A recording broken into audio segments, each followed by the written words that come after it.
What's going on, guys? Welcome back to the channel. We are in part 2 of our 3000 GT drift car restoration series. That's what I've officially called it here. So in the sake of time and just, keeping the content engaging, I just jumped into it tonight. I just started taking off the downpipe, taking off the transfer case, and I spilled a bunch of heavyweight shockproof, brand new heavyweight shockproof all over the floor. Well, cardboard. Make sure you put a piece of cardboard down before you do something like this. It's gonna come in handy because my piece of cardboard tonight has absorbed some water from the cooling system, and some heavyweight shockproof is currently soaking into it right now. But then I disconnected the power steering lines, hooked this thing up, and well, started yanking. So we got it down, we got it out. We're right here. Let's take a look around this engine. So here we are, the backside of the 6G72. We have our rear turbo just chilling back here. Turbos all look like they're still in pretty good shape, so it's a good thing as far as like shaft play. They have like a tiny bit, but journal bearing turbos typically are going to have like a little bit of shaft play, but not much. We have our power steering pump. This was a used unit that I put in, and I did the V-belt to rib belt, serpentine belt conversion a little while back.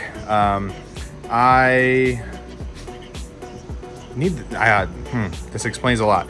So my power steering would squeal when I was sitting still, and I think it's because I need a little more tension on this tensioner. But either way, as you can see though, we were leaking some power steering fluid. I think it was coming from the return line. So that's something we're going to address. We're going to clean that pump up.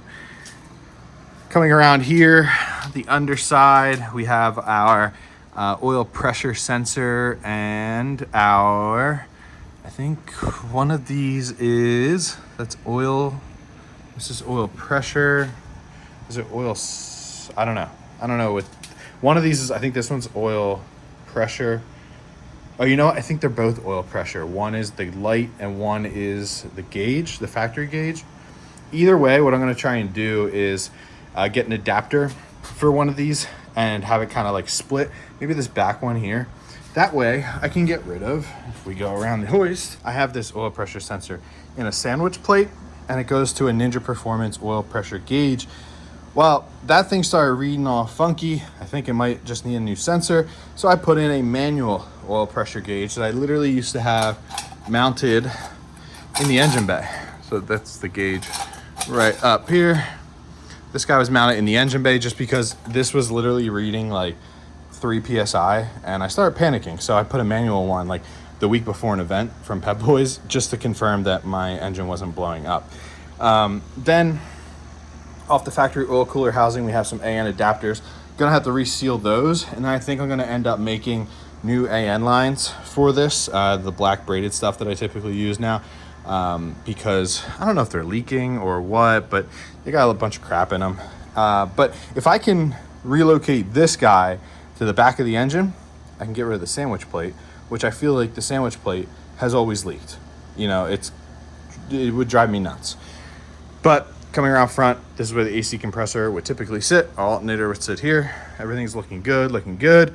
I started spraying some Croil on the exhaust manifold studs in anticipation of taking those off and replacing the gaskets.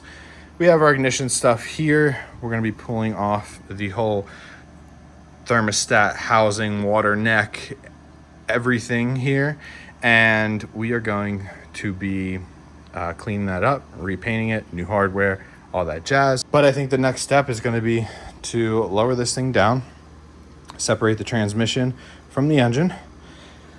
We'll basically just tuck the transmission aside for right now. I don't need to do a ton on this, except I want to pull this end case off and reseal the end case because I think that's where it's leaking from, and then repaint it.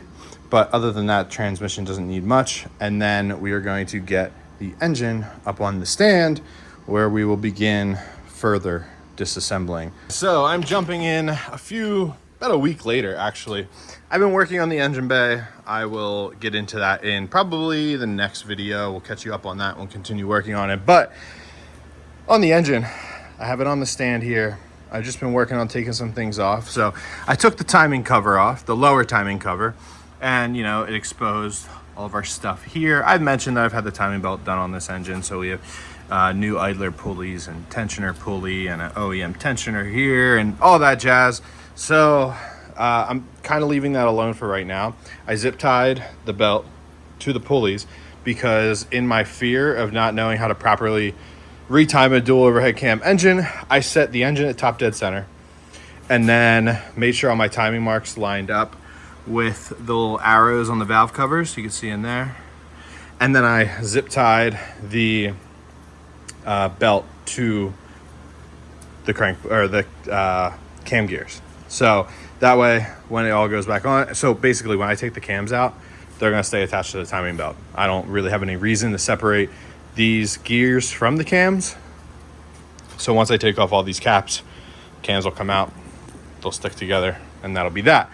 So I decided to keep this here for right now because I wanted to start taking off the exhaust manifolds. So I pulled off my front turbo, got it on the table here. Did that not too long ago. And to my surprise, because I'm used to the LS world, none of the studs, bolts, etc. on this guy have broken. So I'm about to just pop this exhaust manifold off. I need to take the dipstick out. So dipstick, gonna have to clean that up. Get that up on the table. And then that will allow us to pull off our exhaust manifold just like that for what I believe is the first time ever on this engine. Was it leaking? It doesn't really look like it, which is pretty good. Pretty good. Oh, we got a bracket on there, so we're gonna keep that together. Just gonna put it down there for now. But let's check on the exhaust on the block side or on the head side. Oh, actually looks pretty good. So we're good there. Wow, look at all the crap. There's like a thick layer of just like crap from running down. Oh, that's the oil filter side. Oh man, that is 31 years of buildup there. So I'm labeling everything. I've been boxing and bagging everything because there will be periods of time where I don't touch this car and I gotta remember where everything goes. And that's also part of why I like making these videos, because it you know, it helps me sometimes. I gotta look back and remind myself where, you know, where did this piece go, where did that piece go, etc. So my goal is to basically get this front side cylinder head basically all pulled off. So I just have one bolt left here to get the PTU bracket off. And then I think looking around the top side, we have a bolt here, which shares the same bolt for the PTU bracket. That is the tube, the crossover tube for the water pump. But otherwise, I don't think there should be really anything that holds the passenger side cylinder head on. There are some bolts back here, which I got to remove the cams in order to get to, because the cam gear is blocking some of those bolts, and it's basically just this little like guard cover here. So I'll take the rest of these idlers off and we'll just keep plugging away. So I'm gonna set you guys up on a time lapse and we'll keep going here.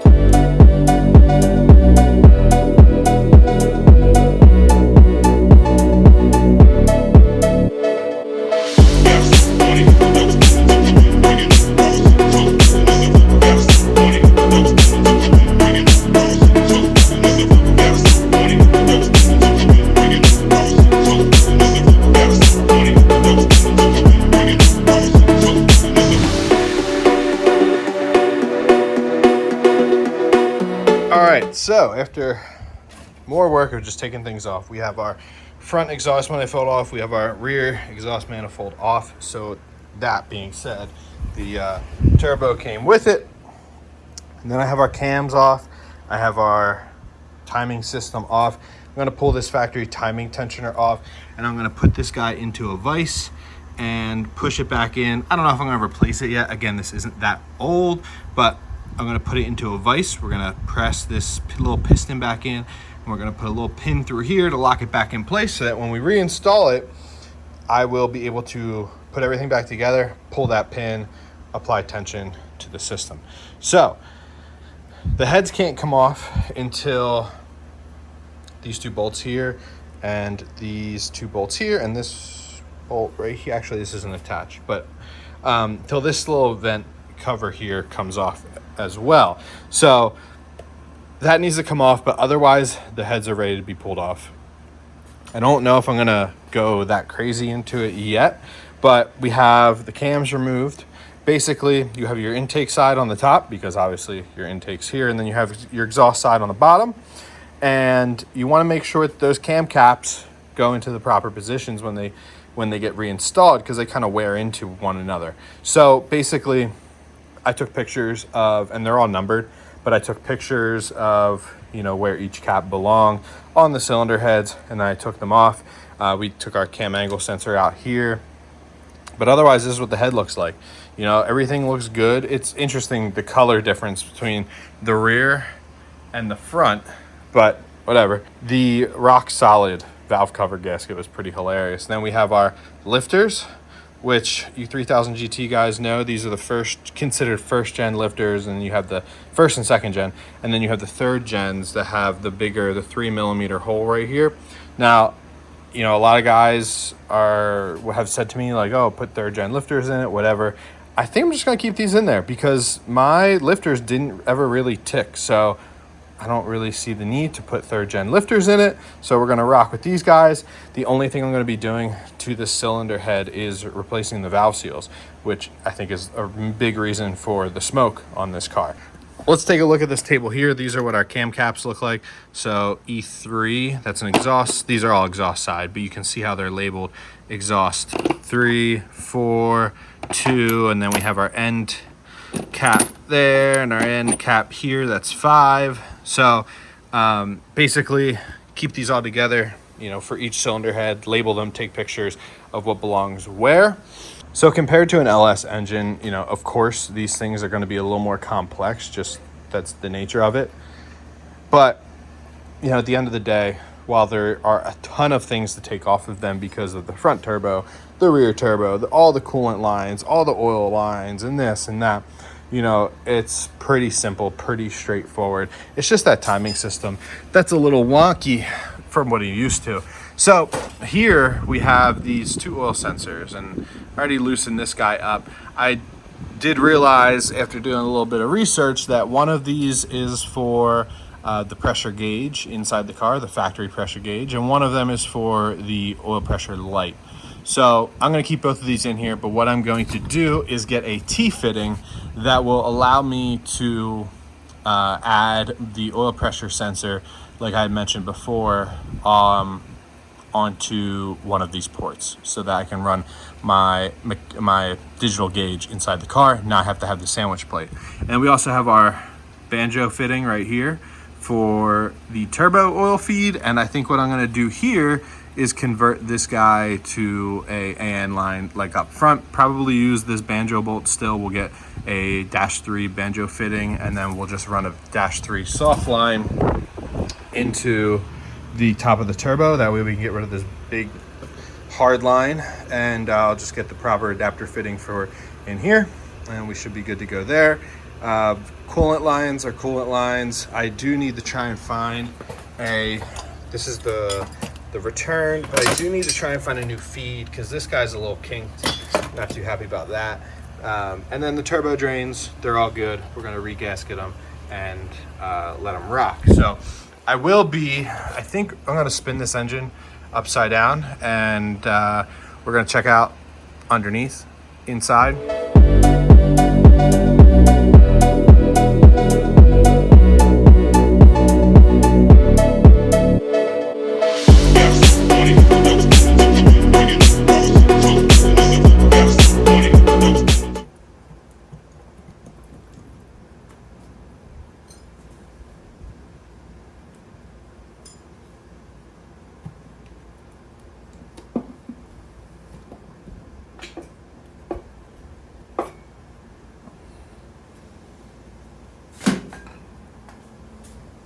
Right now I have my timing tensioner, the hydraulic tensioner. It's an OEM tensioner. It's not that old.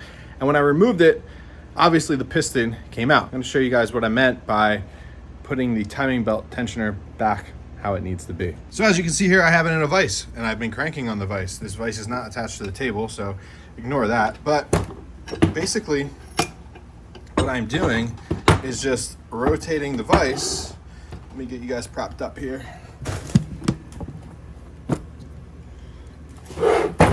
I'm basically just rotating the vise, spinning it to slowly compress this piston. And there's a hole right here, and I have this cotter pin. Basically, once it's fully compressed, I'm going to drop that cotter pin in. I'm actually going to leave that cotter pin there right now. So hopefully once it lines up enough, I will basically just see that cotter pin drop in place, and then I can relieve it, and this hopefully will hold the tension of the tensioner. So let's see what happens once we do this. We are almost there. This thing has some serious push to it, that's for sure. Oh, I think we're in. Yeah, we are. Oh, we are definitely in. All right, do we come through the other side? No. All right, so we're in. So let's try, see what happens. Oh, wow, okay. We do come through the other side. Cool. That's what I want to see. So I'm going to line it up like this. And then let's loosen this guy. See what happens. Whoa, look at that. It bent the crap. You can see right here. It bent the crap out of my cotter pin, but my cotter pin is holding it in place. So we have a OEM tensioner that is good to go here. And let's jump back over and get that other cylinder head off. You want to hear that? You want to hear that crack?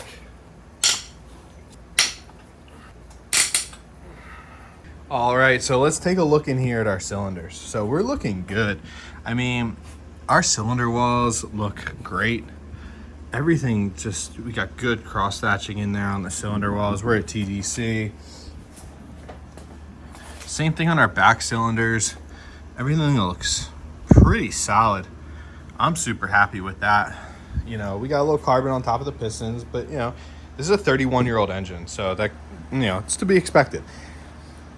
So I'm gonna try and get this head gasket off. I want to say it's an MLS, but I don't know if the factory ones are MLS. Well, I don't think it's MLS. I think it's like a graphite head gasket or something. Let's see. Confirmed, not MLS. Ugh, I hate these head gaskets because I gotta clean the crap out of the block surface. But it don't look like we had any head gasket leaks. The top is the only questionable part for me. You can kind of see the top of this cylinder. Look at the top of the piston. So our piston is cleaned, and basically cleaned from like steam in that case. From we have actually on all of these pistons in the back, and you can see like some discoloration in the head gasket right there in like the top center.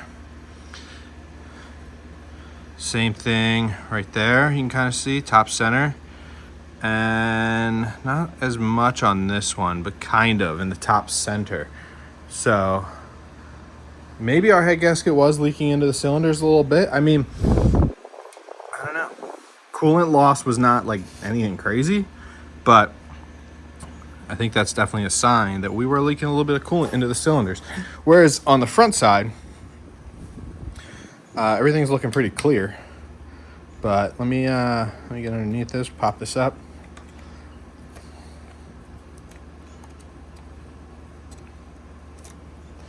So at least with the fact that this is a iron block engine as opposed to my LS engines, I can be a little more aggressive. And I'm going to use a plastic scraper still, but like, you know, iron is a little stronger when it comes to not scoring the surface when it comes to cleaning it. So you got some junk up in here. I don't know. Let me know in the comments if you guys, if the stock 3000 head gaskets were MLS or like this graphite head gasket. But I will have to get this all cleaned up. Everything looks pretty good. I'm super happy with this. Super happy with this. And then on the back sides of the heads, everything pretty much looks good as well. So I'll have to get these cleaned. But honestly though, I'll scrape them with the plastic scraper just to get the heavy stuff off. And when I take them to the machine shop to have them just, you know, glaze over the head, that'll take care of all that stuff. So it's crazy how small this engine block looks now, that every accessory that I need to box and clean up and everything, and intake pipes and so much crap comes off of this, and it's just this tiny little 3-cylinder or 3.0.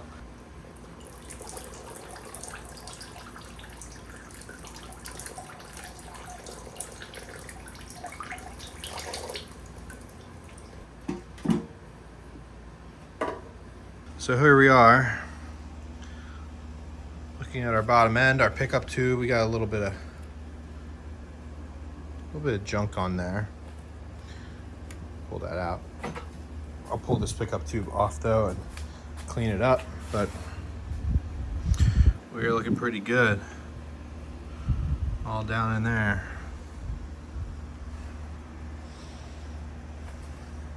I mean, this engine still made great oil pressure, and it really has never given me a reason to be concerned about the health of it, other than just burning some oil. I think mainly because of those valve seals, but otherwise, you know, this thing has always reassured me. It always has seemed reassuring, I should say, that it is in good health. So we're gonna roll with that. And the key is keeping good oil, keep thick oil. These 6G72s, unless you're in like a really cold climate, 20W50 in these things, in the twin turbo cars, 20W50, it'll keep them going. Unless you're in some super cold climate, I just wouldn't even waste my time. Never run a 530 in these cars. The only times I would put 530 in these cars was like in the dead of winter up in PA, when I wasn't really driving the car, and all I was doing was pretty much just like bringing it out and taking it for a lap around the town, to get the oil flowing and, you know, get everything moving. But otherwise, 2050 all the time in this car. That's all it ever got. And stick with that.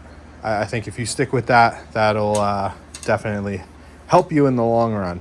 So we will be doing a rear main seal on this engine before it goes back in the car. That we can't do on the stand, unfortunately, but looking everything over, I am pleased. I need to go get some more kitty litter, and I got to do a lot of cleanup here, but we're gonna clean up this block. We're gonna get the rest of these engine mount brackets and stuff off, and I am basically going to tape everything off and cover everything up that I don't want to get painted. But we're gonna paint this block. Since it's a cast iron block, she's a little rusty, so we're just gonna hit her with some black paint. And that's pretty much all I'm doing on the block side of things. Just cleaning, painting, and getting ready for new head gaskets and to put the heads back on. So relatively low maintenance on this end. And I'll pull this pickup tube off. I'll replace the gasket that is like rock solid for, oh man, little piece just broke off. Let's get that out of there. Little piece just broke off, so it's brittle. So I'm gonna put a new gasket on there. We'll get this cleaned out and get it put back together. It's looking pretty good. I'm pretty happy with it. I'm pretty happy with what I see. I kind of expected to see all this, but that's that. So a lot of cleanup ahead. A lot of painting brackets, painting parts, things like that. All these brackets are getting you know, prepped and resprayed, and we're gonna have everything looking brand new before it goes on this engine. And I'm pretty happy about where we're at right now, the progress we've made. So with that being said, I will touch on the bodywork in a future video, but trying to take my time with this engine bay, trying to put a lot of time into prepping it. You know, some areas can only come out so well, but I'm just trying to get it to as close to perfect as I can. That way, when I lay down that Steelite coat, it'll just lay nice and look good and, you know, last. Basically, that's really what I want it is to look good and to last looking good. So we'll touch on that when we get back to it. But make sure you guys like this video. I hope you enjoyed it. You know, we're working through it. I'm trying to record what I can, but also get things done in the meantime, because sometimes it is a little hard to record, but also get done what you got to get done. So like this video, subscribe to the channel. More 3000 GT content is coming. And then in a few weeks, we are going up north. We're going to revisit the Drift V. We're going to go drifting, and we're going to have ourselves a good time. So stay tuned. Got some good content coming for you guys, and I'll see you in the next one.